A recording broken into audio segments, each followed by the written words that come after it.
자, 반갑습니다. 우리 14차시고 이제 후삼국의 성립 63페이지랑 그다음에 남북국 문화의 대외 관계라고 해서 문화와 대외 관계라고 해서 66부터 69까지 여기 묶어서 별로 내용이 많이 없습니다. 음. 자, 한번 공부해 보겠습니다. 그리고 이 시간부터는 이거 듣는 시간부터는 2층에 디지털실 가지 말고 이제 교실로 와서 수업합니다. 어, 디지털실이 너무 인기가 많아가지고 쌤만 혼자 쓰게 쓸 수 없으니까 이제 우리는 교실에서 수업하도록 하겠습니다. 자, 후삼국의 성립. 우리 예전에 삼국시대 배웠었죠.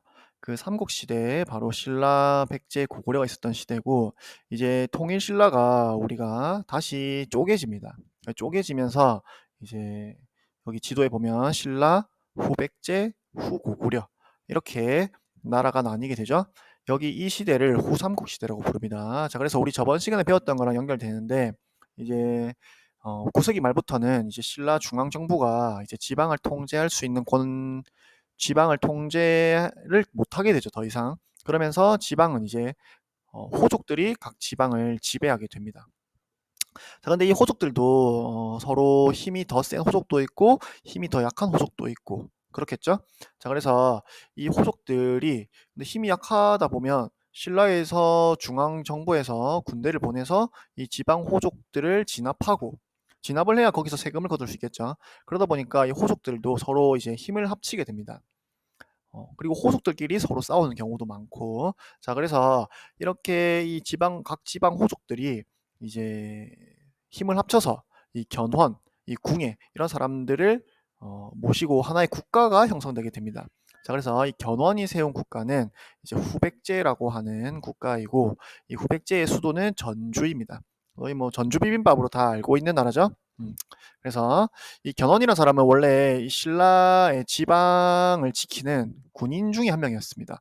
이 사람이 이제 신라에 대한 충성심을 버리고 이제 지방 호족들을 모아서 나라를 건설하게 되었고 사실 이 사람 뭐 백제 사람이랑 큰 어떤 관련은 없지만 나라 이름을 후백제로 지은 이유는 이 자기가 근거지로 삼은 이 전라도 이 지역이 원래 백제였죠.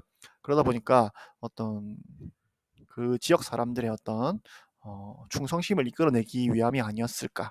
그다음에 궁예 이 사람은 자기 스스로를 이제 신라의 왕족이라고 표현합니다. 그래서 예전에 뭐 이런 전설 같은 이야기인데 신라 왕이 이제 아들을 낳았는데 점쟁이가 와서 이 아들은 결국 신라를 멸망시킬 놈이다라고 해서 그 왕이 아들을 갖다 버리라고 합니다. 그래서 궁녀가 이 아들을 갖다 버리려고 이제 궁궐 담장 밖으로 던졌는데 근데 이 아이의 운명을 불쌍하게 여긴 어떤 궁녀가 그 바깥 담장 밖에서 이 아기가 떨어질 때 그걸 밖에서 받은 겁니다. 근데 받을 때 이제 손가락을 잘못해가지고 이 아이의 눈을 하나 찔러가지고 이 아이가 애꾸눈이 되는데 이 아이가 이제 그런 신라에 대한 어떤 복수심을 품고 자라나서 궁예가 되었다라는 궁예 스스로 자기를 그렇게 포장을 합니다. 이게 실제인지 아닌지는 알 수 없지만 자, 그래서 이 궁예가 이제 세운 나라를 후고구려 고구려는 사실 훨씬 북쪽에 있었지만 어쨌든 이 견훤과 마찬가지로 자신을 후고구려라고 하고 이름을 여러 번 바꿉니다. 마진이라고 바꾸기도 하고 그 뒤에 태봉이라고 바꾸기도 합니다. 그리고 수도는 철원입니다. 강원도 철원. 자, 이런 식으로 이제 후삼국이 성립되게 됩니다. 자, 이 상태에서 이제 이 다음 단원에 가면 우리가 이 후삼국이 어떻게 통일되는지를 배우게 됩니다. 자, 일단 여기까지 하고 후삼국은 자, 그 다음에 통일신라의 불교 문화 보겠습니다. 불교 문화. 우리가 사실 이 삼국시대 하면 불교와 뗄래야 뗄 수가 없습니다. 우리 예전에 유럽에 대해서 배울 때는 그리스트교와 뗄래야 뗄 수가 없는 역사가 사실 그랬죠. 신라도 마찬가지입니다. 자, 이 불교가 원래 우리 왕실에서 이 왕권 강화를 위해서 많이 수용했었죠. 고구려에서는 소수림왕, 백제에서는 침류왕, 신라에서는 법흥왕이 이 왕권 강화에 도움이 되기 때문에 불교를 많이 수용했었습니다. 근데 이제 이게 통일 전후쯤 되면 이 왕과 귀족들 사이에서만 퍼져 있던 불교가 전 어떤 국민들에게 널리 퍼지게 됩니다. 그래서 이런 어떤 역할을 했던 사람들이 우리 원효라는 스님이랑 의상이라는 스님이 있습니다. 원효대사 하면 여러분 뭐 다 알겠지만 그 해골물, 어 이 원효와 의상이 서로 이제 친구 관계였는데 당나라로 유학을 가던 길에, 불교를 더 배우기 위해서 유학을 가던 길에 어떤 동굴에 들어가서 자게 되고, 원효가 이제 잠결에 너무 목이 말라서 마신 물이 일어나 보니까 해골물이었다. 이런 이야기는 여러분 다 들어봤을 겁니다. 그래서 원효는 이제 깨달음을 얻고, 역시 모든 일은 사람의 마음먹기에 달렸구나. 내가 그렇게 맛있게 먹은 물이 해골물이었다니 하면서 돌아오게 된 원효는 이제 그 깨달음을 얻고 유학을 가지 않고 돌아오게 되었죠.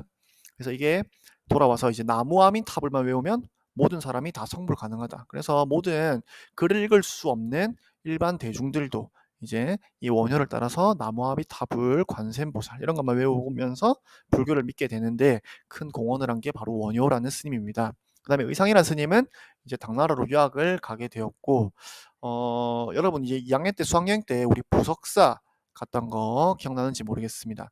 그때 선생님이 만나는 친구들마다 이 부석사가 이 의상이라는 스님과 굉장히 전설 같은 이야기가 또 내려오는 거 들려준 적이 있는데 한 번만 더 얘기해 주겠습니다.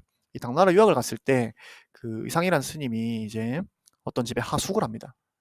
근데 이때 여러분이 지금은 스님이라고 하면 뭐 여러분과 크게 관련은 없다 생각하겠지만 당시 사회에서는 승려라고 하면 굉장히 똑똑하고 어, 이 지식인 계층입니다. 그래서 의상이라는 젊은 스님이 그 당나라의 하숙집에서 지낼 때 그 하숙집 딸이 이 의상이라는 스님을 좋아하게 됩니다. 마음속으로.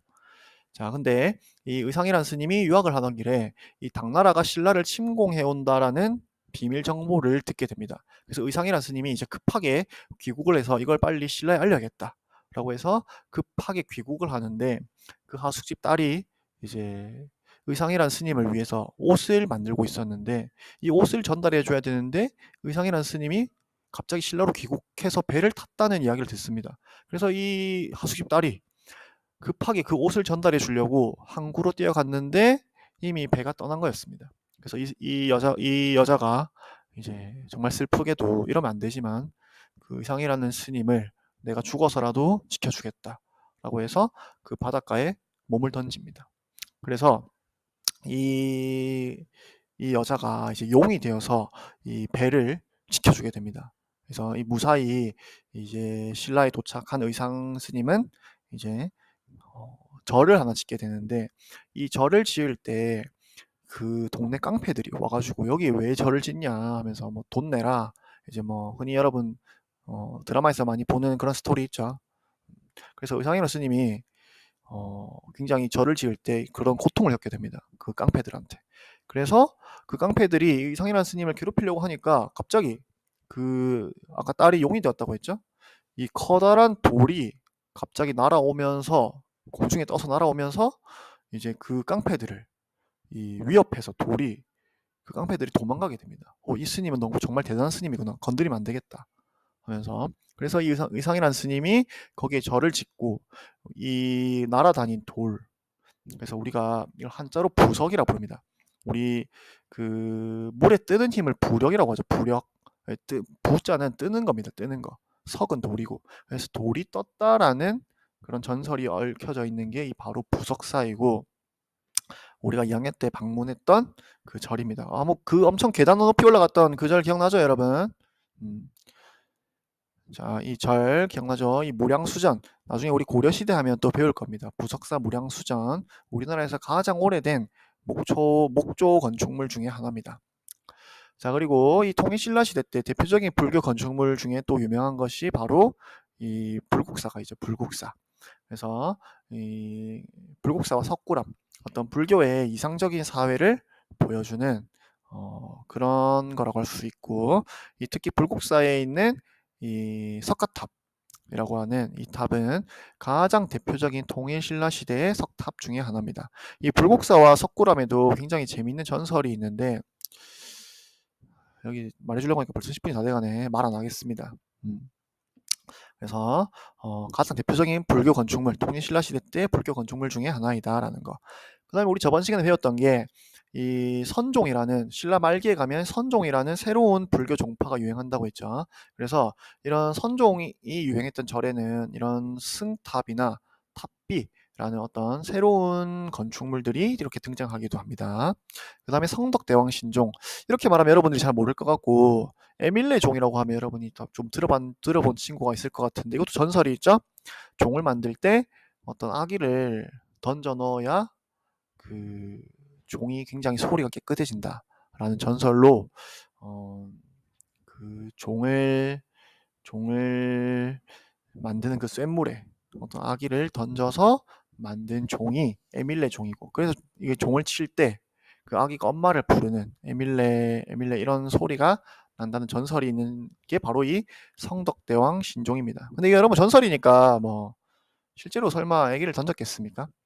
예전에 한번 이걸 과학적으로 분석해 본 기사를 본 적이 있는데 이걸 진짜 종 안에 그 사람의 어떤 뼈의 성분이 들어있느냐 이걸 한번 과학적으로 분석한 기사를 본 적이 있는데 결론이 그런 거 없다. 사람을 인체를 구성하는 성분이 발견되지 않았다. 라는 그런 기사를 본 적이 있습니다. 자, 그 다음에 발해의 불교 문화. 발해는 이제 고구려의 불교 문화를 계승하고 당의 영향을 받았다라고 되어 있는데, 그래서 선생님이 밑에 이 고구려의 어떤 불교, 이 조각상과 발해의 불교 조각상 들고 와봤습니다. 상당히 비슷하죠. 오른쪽 게 발해의 이불병좌상이라고 하는 문화예술품입니다. 그 다음에 이 오른쪽에 있는 거는 이제 발해에 남아있는 탑, 유일하게 남아있는 탑입니다. 영광탑이라고 하는 탑이고 이 탑에 보면 이 탑은 사실 벽돌로 다 지어져 있습니다. 근데 이 벽돌로 탑을 짓는 거는 중국의 영향입니다.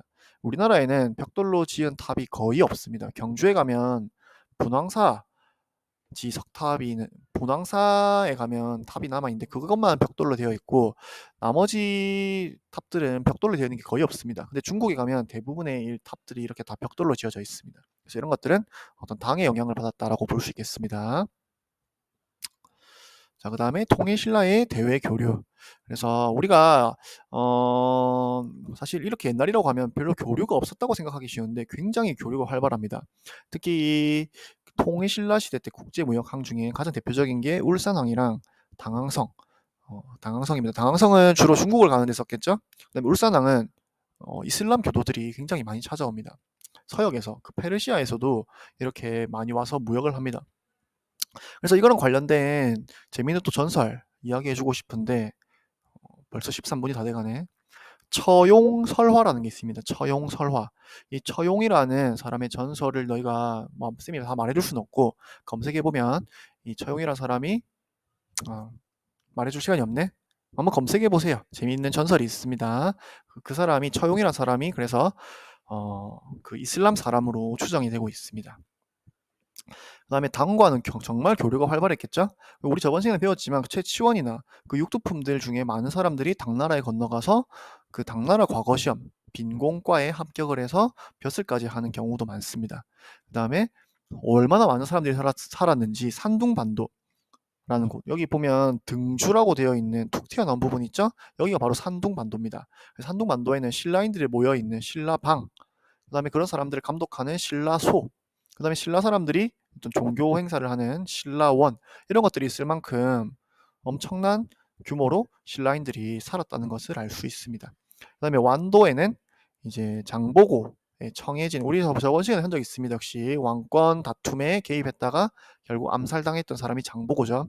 이 사람이 바로 해적을 소탕하고 해상무역을 장악하면서 이 인근 일대 일본과 신라와 당나라를 잇는 무역로를 장악했던 사람이 바로 이 장보고입니다.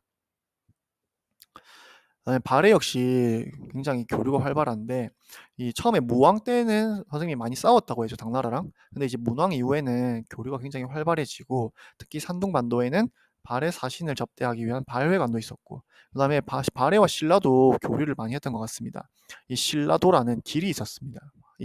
이 서로 통하는 길이 그래서 신라도라는 길을 통해서 우리가 서로 교류를 했었다라는 거 배울 수 있었습니다. 자, 수업 여기까지입니다.